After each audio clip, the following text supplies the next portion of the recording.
அன்புக்கினிய மக்களுக்கு வணக்கம். இயக்குனர் மாரி செல்வராஜ் தனது சொந்த ஊரில் மழை பாதிப்பில் உதயநிதியோடு நின்றதை விமர்சிக்கிறேன் என்ற பெயரில், ஆதரிக்கிறேன் என்ற பெயரில் இருவேறு பதிவுகளை சமூக வலைதளங்களில் நான் பார்க்க நேரிட்டது. அதில் முதல் பதிவு என்ன என்று பார்த்தால், அதிகாரிகளுக்கு ஆலோசனை சொல்ல கூத்தாடி மாரி செல்வராஜ் என்ன பொறுப்பு வகிக்கிறார் என்று பல பேர் சமூக வலைதளத்தில் கேள்விகளை எடுக்கிறார்கள். அவர்களுக்கு நான் ஒன்று சொல்ல கடமைப்பட்டிருக்கிறேன். இந்த அதிகாரிகளுக்கு ஆலோசனை சொல்ல கூத்தாடி மாரி செல்வராஜ் என்ன பொறுப்பு வகிக்கிறார் என்று சொல்லக்கூடிய இந்த குரூப் யார் என்றால், 30 ஆண்டுகளுக்கு மேலாக ஒரு பெரிய அரசியல் கட்சி தலைவியின் நிழல்களாக இருந்து 30 ஆண்டுகளுக்கு மேலாக ஒரு பெரிய அரசியல் கட்சி தலைவியின் நிழல்களாக இருந்து சட்டமன்ற நாடாளுமன்ற உறுப்பினர் தேர்வு முதல் அரசு திட்டங்கள் வரை எனது தலையீடு இருந்தது என்று வெளிப்படையாக ஊடகங்களில் இன்றும் கட்சி நிர்வாகிகள் அவர்தான் எங்களுக்கு கட்டளையிடும் சின்னம்மா என்று அன்றும் இன்றும் சொல்ல வைத்து ராஜ்யம் செய்ததை ரசித்து கொண்டாடிய குரூப் அந்த குரூப்புகள்தான். அவர்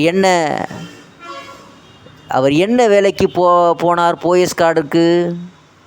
அவர் என்ன வேலைக்கு போயஸ் கார்டனுக்கு போனார் என்பது ஊரறிந்த விஷயம்.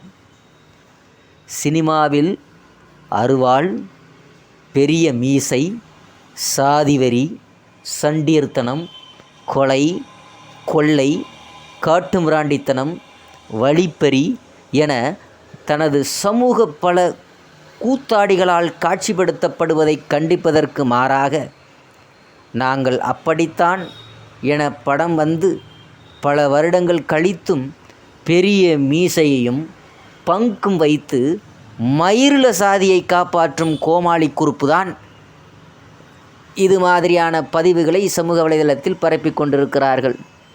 அடுத்து இரண்டாவது என்னதென்று பார்த்தால், மாரி செல்வராஜ் தாழ்ந்த சாதியாம், அதனால தான் விமர்சிக்கப்படுகிறாராம்.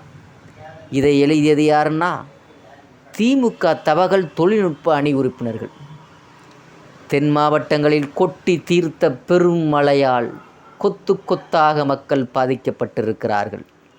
பல கிராமங்களில் மின்சாரம், சாலை என அனைத்தும் துண்டிக்கப்பட்டு உண்ண உணவு குடிநீர் இன்றியும் கூட கேட்க நாதியற்று கிடக்கிறார்கள்.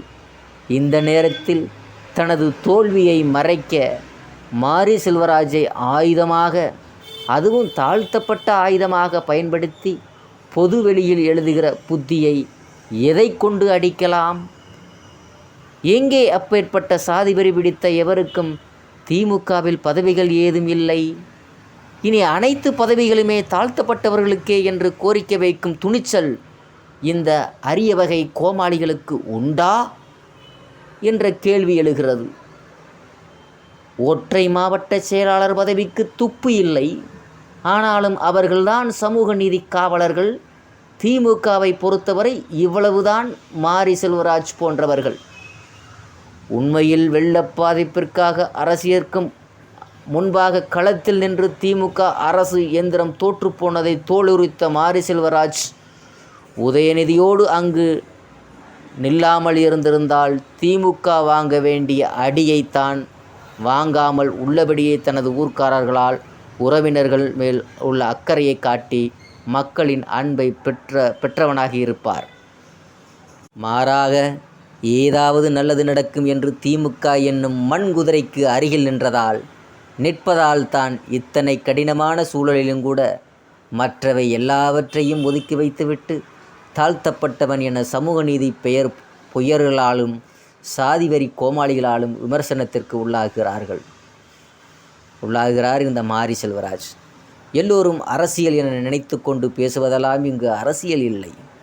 பேசும் பொருளாக ஆகும் அளவுதான் வளர்ந்தாலும் கூட தனது செய்கைகளுக்கு பூசப்படும் வக்கிரமான அடையாள காரண பூச்சை கண்டுணர்ந்து அதை தகர்த்தெறிய செய்வதே மானுடகுலத்தின் முதல் அரசியல் என்று எமது வலையொலி தொலைக்காட்சியின் மூலம் பதிவு செய்யப்படுகிறோம். நன்றி, வணக்கம்.